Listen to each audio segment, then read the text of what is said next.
Bismillahirrahmanirrahim. Assalamualaikum warahmatullahi wabarakatuh. Kami dari kelompok 1 ingin membahas tentang konsep dasar sistem informasi manajemen pendidikan. Yang pertama, konsep dasar sistem informasi, yaitu konsep yang mengingatkan lembaga pendidikan di Indonesia merupakan organisasi yang memiliki orientasi ganda atau multiple oriented, yaitu organisasi yang berorientasi sosial dan bisnis. Orientasi sosial pendidikan bertujuan untuk meningkatkan kecerdasan bangsa, yang sedangkan orientasi bisnis pendidikan yaitu bertujuan untuk mempertahankan eksistensi maupun operasional. Gambaran sistem informasi pendidikan yang dibutuhkan di Indonesia idealnya adalah bagaimana para pengambil keputusan bidang pendidikan dapat dengan mudah mencari informasi, ya misalnya berapa jumlah sumber daya manusia, jenis sekolah, tingkat sekolah, dan pelaksanaan kurikulum regional, nasional, bahkan internasional. Untuk dapat memperbaiki kinerja kerja dunia, pendidikan masa lalu, masa kini, dan masa yang akan datang. Kedua, pengertian sistem. Beberapa pengertian yang dikemukakan oleh para ahli antara lain: yang pertama, menurut Ludwig tahun 1997, sistem adalah seperangkat unsur yang saling berhubungan dan saling mempengaruhi dalam satu lingkungan tertentu. Yang kedua, menurut Popper tahun 1997, sistem adalah sekumpulan elemen yang saling berhubungan untuk mencapai suatu tujuan.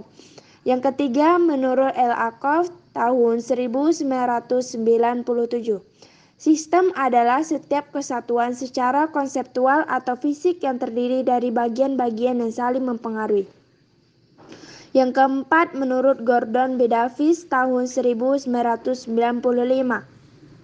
sistem merupakan bagian-bagian yang beroperasi secara bersama-sama untuk mencapai beberapa tujuan.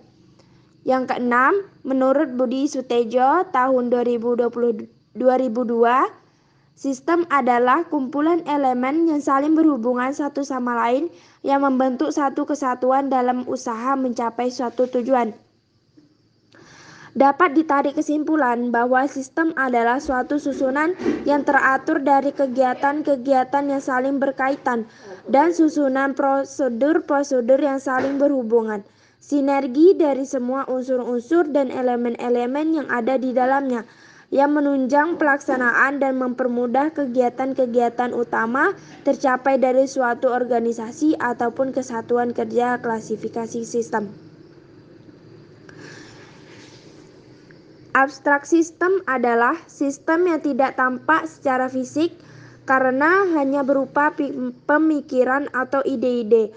Contoh sistem teologi yang merupakan suatu sistem yang menggambarkan hubungan manusia dengan Tuhan. Yang pertama yaitu sistem fisik. Physical system adalah sistem yang tampak secara fisik. Contoh sistem komputer, sistem produksi, dan sistem pendidikan dan lain-lain. Yang kedua, sistem alamiah atau natural system adalah sistem yang terjadi dari proses-proses alam, contohnya sistem geologi.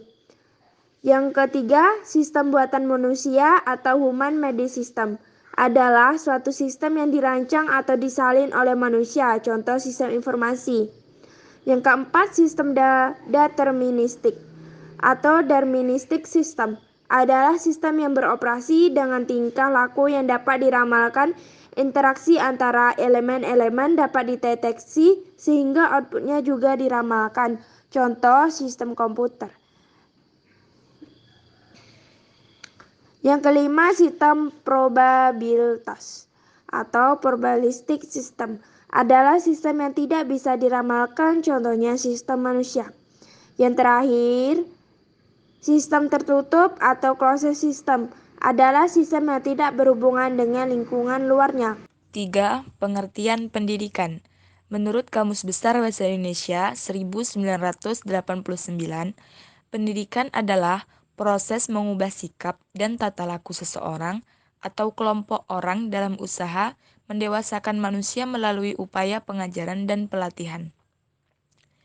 Di dalam Undang-Undang RI Nomor 20 Tahun 2003 Bab 1 Pasal 1 Ayat 1, pendidikan adalah usaha sadar dan terencana untuk mewujudkan suasana belajar dan proses pembelajaran agar peserta didik secara aktif mengembangkan potensi dirinya untuk memiliki kekuatan spiritual keagamaan, pengendalian diri, kepribadian, kecerdasan, akhlak mulia, serta keterampilan yang diperlukan dirinya masyarakat, bangsa, dan negara.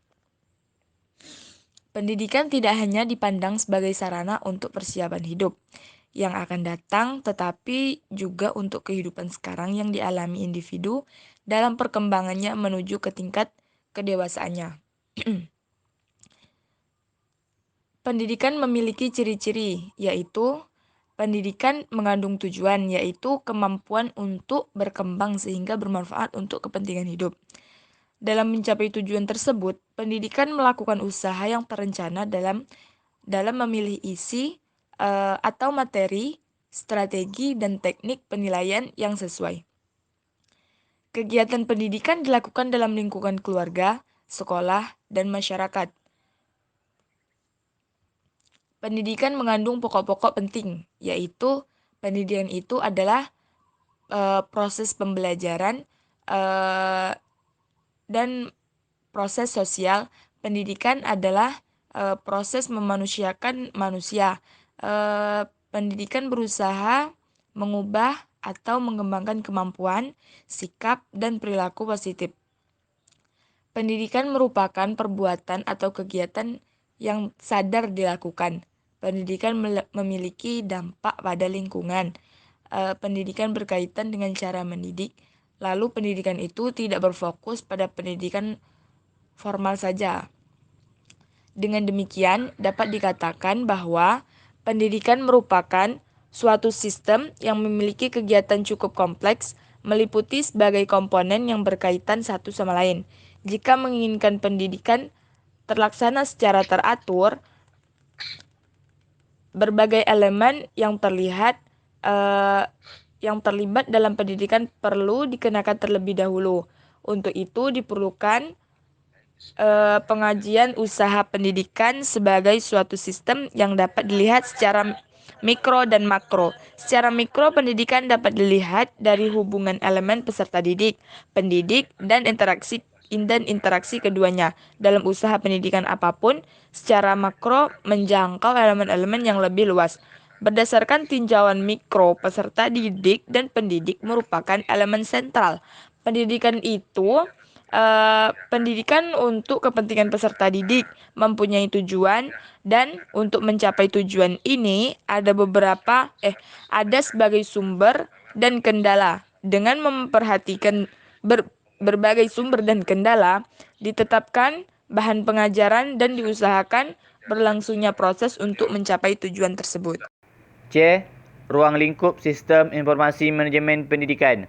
Yang pertama, koneksi dan setting berupa identitas sekolah, setting tahun ajaran, setting kurikulum, koneksi database, data format tinggal. Yang kedua, pengelolaan kesiswaan berupa pengelolaan biodata masing-masing siswa, biasiswa, kasus kedisiplinan, data kesihatan, data periksa, prestasi, perpindahan atau mutasi siswa, sampai pengelolaan data alumni. Yang ketiga, pengelolaan akademik berupa laporan nilai hasil ujian secara periodik, data nilai KTSP, data nilai KBK, data absensi, data bimbingan dan penyuluhan, data kasus siswa, rencana pengajaran, pengelolaan mata pelajaran, penjadualan dan prestasi akademik. Yang keempat, pengelolaan guru dan karyawan berupa manajemen biodata guru dan karyawan, data keluarga, riwayat pendidikan, pendidikan tambahan, kursus, training, seminar dan sebagainya.